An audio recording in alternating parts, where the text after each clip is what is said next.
Berlatar pada abad ke-19 saat musim dingin di Islandia, kisah akan berfokus pada seorang janda bernama Eva, alias pemilik tempat pengolahan ikan kering. Eva telah mendapat wasiat dari mendiang sang suami. Ia bersama kelompok nelayan yang masih setia memilih tetap tinggal demi meneruskan pengelolaan ikannya. Sekaligus karena ini adalah satu-satunya mata pencaharian mereka untuk bertahan hidup. Malamnya, kita akan diperkenalkan dengan tukang masak bernama Helga dan seorang juru kemudi bernama Ragnar. Sadar bahwa musim dingin berkepanjangan selalu menjadi ancaman serius, mereka mulai khawatir dengan stok makanan dan umpan pancing yang mulai habis. Namun, karena tak ada pilihan lain, mereka terpaksa memasak ikan sisa yang masih ada sebagai makanan malam. Bukan hal mudah bagi Eva untuk menjaga mental rekan-rekannya agar bisa bertahan sampai musim semi tiba. Selain bertahan dari musim dingin, mereka juga harus bertahan dari ancaman makhluk buas seperti beruang kutub, termasuk adanya ancaman lain serta tak kasat mata. Helga bercerita tentang sebuah dongeng horor yang seketika membuat semua terdiam ketakutan. Keesokan harinya, saat hendak pergi memancing dengan umpan sisa semalam, ada kapal nelayan asing di kejauhan, terjebak di antara karang yang ada pusaran airnya lalu tenggelam. Sempat ingin menolong, tapi mendiang suami yang tewas tenggelam di sana membuat semua orang mengalami trauma berat. Sehingga Eva membatalkan jadwal mancingnya sebagai bentuk penghormatan pada mereka yang mengalami musibah. Setibanya di pondok, Eva nampak merenung atas keputusan tadi siang. Hingga keesokan paginya, saat ia kembali ke pantai untuk memeriksa, Eva menemukan sebuah tong kayu utuh tertimbun dengan pasir. Eva menduga jika tong ini berasal dari kapal naas yang tenggelam kemarin, sehingga ia memutuskan untuk membawanya. Ternyata tong itu berisi persediaan makanan yang jumlahnya tidak sedikit, bahkan cukup untuk mereka bertahan, sehingga Eva berencana kembali menyusuri pantai sambil mencari tong-tong lainnya. Ragnar menegaskan jika itu tidak akan efektif dengan fakta bahwa pasang laut baru selesai. Ragnar menyarankan agar mereka berangkat malam ini saja dan langsung menuju lokasi tenggelamnya kapal. Malamnya, mereka bergegas menuju lokasi yang dimaksud dan meninggalkan kapal utama di zona aman. Eva melanjutkan pencarian menggunakan skoci demi meminimalisir hal-hal yang tidak diinginkan. Sekian meter mendayung, tibalah mereka di lokasi dengan beberapa kotak yang terapung. Sementara Ragnar memungut barang, Eva iseng melihat area sekitar untuk memastikan semua baik-baik saja. Dan tebak apa yang Eva temukan?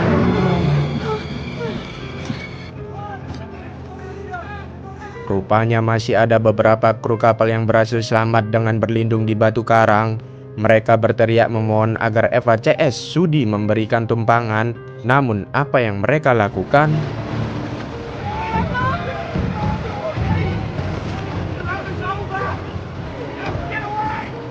Dengan kapasitas perahu yang minim penumpang dan tidak mungkin memuat semua penyintas, Ragnar akhirnya menjauh dari jangkauan para penyintas yang mulai berenang mengejar skoci. Di tengah kepanikan itulah ada sesuatu yang menarik Ragnar ke dalam air hingga membuatnya lenyap entah kemana. Tak cukup sampai di situ saja, tensi ketegangan semakin memuncak saat muncul seorang penyintas yang nyaris menarik tubuh Eva, sehingga salah satu anggota bernama Daniel pun langsung mengambil posisi untuk menyingkirkan si penyintas. Setelah cukup menjauh, akhirnya Eva CS berhasil menepi dengan selamat. Meski tak bisa dipungkiri bahwa keputusan yang mereka ambil jelas adalah salah dan menyisakan penyesalan teramat dalam. Hal tersebut sama sekali tak sebanding dengan apa yang telah mereka dapatkan. Dari sini, mulailah timbul ketidakharmonisan antar anggota kelompok yang saling menyalahkan satu sama lain atas peristiwa hilangnya Ragnar semalam. Sehingga Eva merasa perlu untuk mengangkat juru kemudi pengganti yang dalam hal ini Eva menunjuk si Daniel karena dirasa paling layak berada pada posisi tersebut. Keesokan harinya, mereka kembali dikejutkan dengan penemuan 6 mayat penyintas sudah terdampar di tepi pantai. Nampak salah satu anggota bernama Aaron tengah memungut sebuah kalung dari salah satu mayat, yang ketika Eva agar Aaron segera mengembalikannya,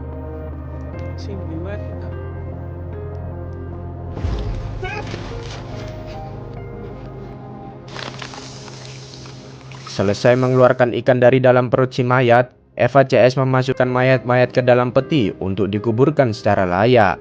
Mereka lupa dengan beberapa ritual yang tidak sempat dilakukan, seperti mengikat tangan si mayat, memutar peti mati sebanyak 3 kali, termasuk menancapkan paku pada sepatu si mayat. Helga menegaskan bahwa semua ritual punya faedah masing-masing dan akan jadi masalah ketika tidak dilaksanakan dengan semestinya. Sementara yang lain pulang, Eva memilih mengunjungi makam mendiang suami untuk sekedar memanjatkan doa. Selesai berdoa, Eva seketika terhenti saat mendengar suara dari belakang yang diduga berasal dari dalam peti mayat tersebut. Jauhnya jarak dari pemakaman membuat Eva harus terhuyung sampai ke pondok. Sebelum masuk, ia memeriksa tempat penjemuran kalau ada ikan kering yang belum diangkat. Setelah diperiksa dan semuanya aman, ada sosok hitam di kejauhan. Sambil memperhatikannya, Eva yang penasaran pun mulai mendekat untuk memastikan apa yang dilihatnya. Tetapi saking paniknya, Eva berlari tanpa melihat jalan sampai terjatuh di hamparan salju. Saat menoleh, sosok misterius itu tiba-tiba sudah menghilang, disusul dengan Daniel yang menemukan dan segera membawa Eva ke dalam pondok. Terlepas dari apa yang baru saja Eva alami, Daniel berusaha meyakinkan jika Eva hanya mengalami halusinasi akibat berbagai kejadian menyedihkan yang baru mereka alami. Daniel juga menyarankan agar Eva istirahat saja, biarkan dia yang memimpin pelayaran untuk sementara waktu.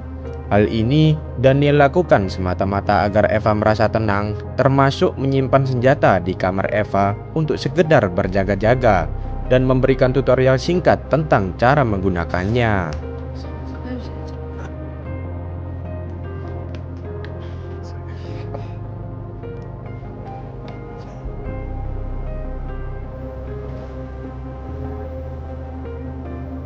Sementara yang lain tertidur lelap, Eva justru terbangun karena sekelebat mimpi menakutkan pasca terjadinya perahu tempo hari.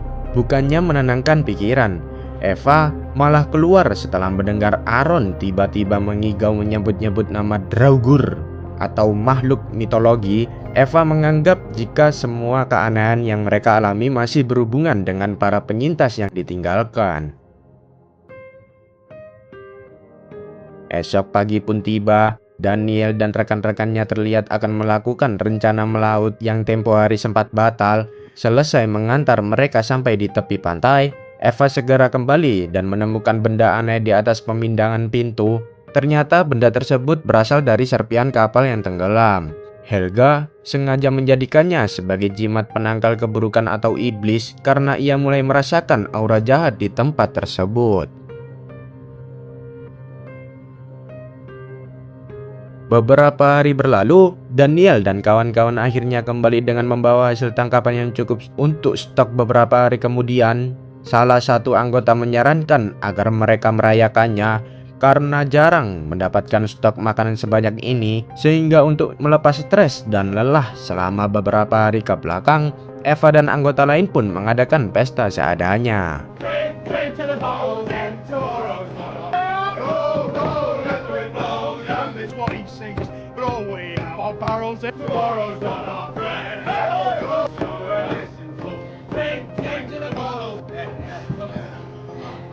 Saat pesta masih sedang berlangsung, itulah Eva kembali dikejutkan dengan sosok misterius sedang di pinggir pintu. Entah apa itu. Setelah pesta usai dan Eva bermaksud untuk tidur, Helga kembali menghampiri dan mengatakan bahwa jimatnya tidak mempan terhadap Draugr. Satu-satunya cara untuk mengalahkan Draugr adalah hanya dengan api alias membakarnya sampai habis. Esoknya, Eva dan semua anggota kembali dibuat terkejut saat mendapati gudang persediaan makanan kini sudah kosong, habis tak tersisa. Mereka curiga jika ini adalah perbuatan Helga yang sengaja mencurinya, karena satu-satunya orang yang hilang setelah pesta semalam dan tidak ada batang hidungnya sampai pagi ini hanyalah Helga saja. Selesai berunding, akhirnya mereka sepakat untuk mencari Helga yang diduga pergi ke pusat kota.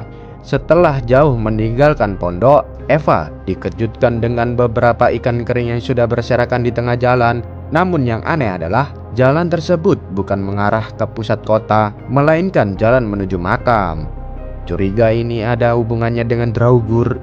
Eva mulai bercerita tentang Aaron yang menyebut nama Draugur dalam tidurnya. Dan benar saja, salah satu anggota yang bernama Hakon menemukan jimat milik Helga dekat pemakaman.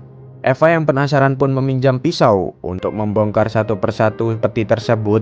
Sempat dilarang oleh Hakon karena takut kualat, Eva tetap melanjutkan pembongkaran dan menemukan mayat yang masih utuh. Namun saat membuka peti yang sudah tidak ada pakunya, entah kemana isi mayatnya, Eva seketika teringat dengan perkataan Helga yang ingin para mayat diperlakukan semestinya, sehingga Hakon dan Squill pun diminta untuk melakukan semua praktik ritualnya dengan harapan jika cara ini bisa menghentikan Draugur agar tidak mengganggu mereka lagi.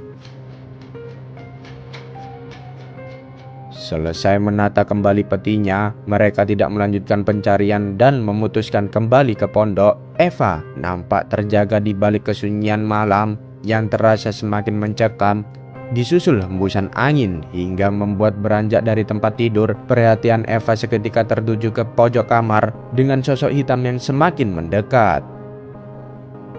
Situasi seketika teralihkan saat Aaron meminta Eva segera melihat keadaan Hakon, di mana demam tinggi telah membuatnya kesurupan roh jahat.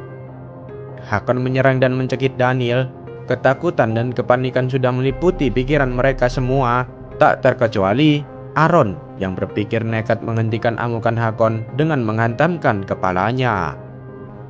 Sejak kejadian barusan, Daniel akhirnya curhat jika setelah kejadian kapal tempo hari, ia sebenarnya sering mendengarkan bisikan-bisikan di pondok ini. Awalnya Daniel mengabaikan semua itu sampai ketika ia melihat Hakon yang notabene kakak kandungnya sendiri hampir merenggut nyawanya. Disitulah Daniel mulai percaya jika semua itu benar-benar nyata dan mulai takut jika Draugur juga mengincar nyawanya.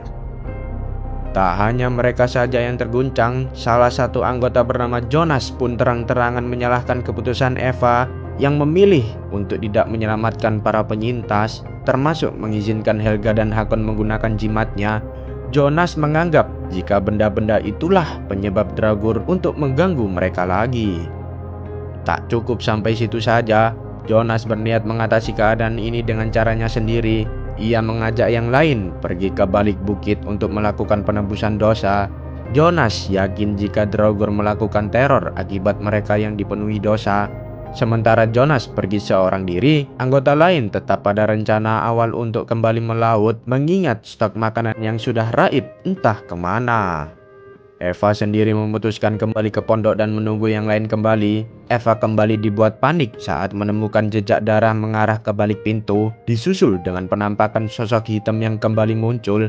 Konsentrasi Eva seketika buyar saat Daniel dan Aaron tiba-tiba pulang sambil memboyong Daniel dengan kondisi luka parah setelah mengalami kecelakaan. Sebagai saksi mata atas kejadian yang menimpa Daniel, Squill angkat bicara soal penyebab kejadian Daniel yang jatuh ke dalam air dan membentur es akibat sosok asing menariknya. Eva yakin jika sosok bayangan yang sempat Daniel lihat adalah iblis Draugur yang sengaja menampakkan diri untuk mencelakai Daniel. Dengan peralatan medis seadanya, Eva berusaha merawat Daniel dan berusaha berdoa akan kesembuhannya. Squill menegaskan jika ia juga melihat sosok bayangan yang mencelakai Daniel. Namun karena takut dan tidak tahu apa yang sedang mereka hadapi, Squill dan Aaron hanya bisa terdiam saat kejadian berlangsung. Sambil menunggu Daniel siuman, Eva keluar mengambil air dari bongkahan salju yang mulai mencair. disusul dengan Jonas yang selesai berdoa dan bermaksud meminta maaf atas perkataannya kemarin. Selesai dengan Eva, Jonas masuk dan bermaksud melihat keadaan Daniel sekaligus ingin meminta maaf. Entah kegilaan apa lagi yang sedang terjadi, Eva mendapati Jonas terkapar setelah Daniel menikamnya. Alih-alih mendengarkan Eva yang berusaha menyadarkan Daniel yang jiwanya sudah dikuasai iblis, pun memilih cara ini untuk mengakhiri hidupnya. Daniel,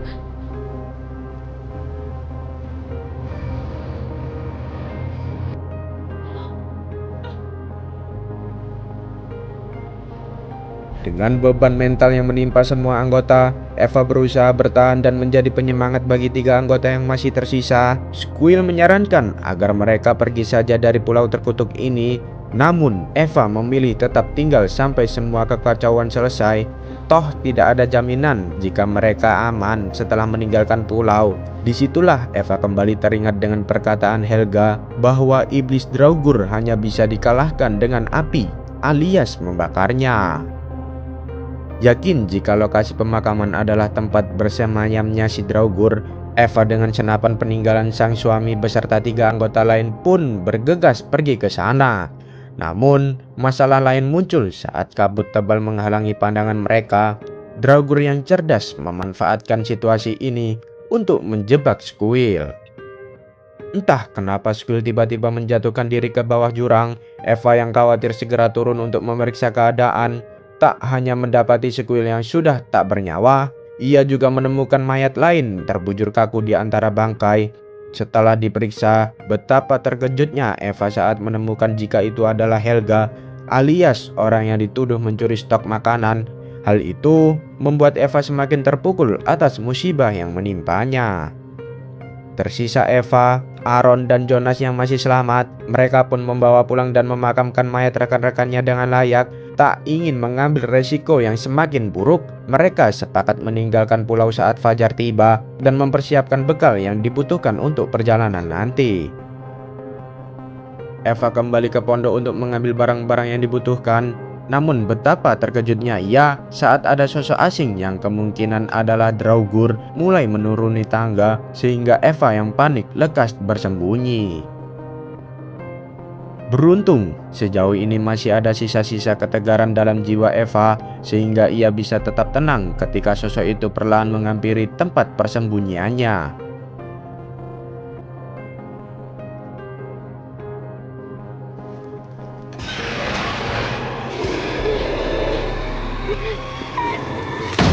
Eva berhasil menembak Draugr dan segera menyebar bensin untuk membakarnya, disusul dengan kedatangan Jonas dan Aaron yang tak habis pikir dengan Eva yang tiba-tiba membakar pondok, satu-satunya tempat tinggal mereka.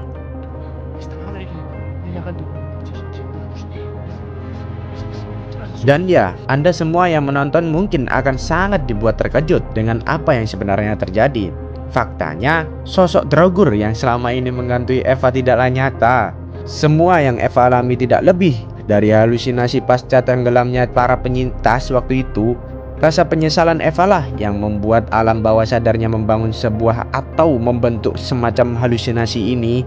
Rasa penyesalan karena tidak menyelamatkan para penyintas, padahal jelas-jelas dia mampu untuk menyelamatkan mereka.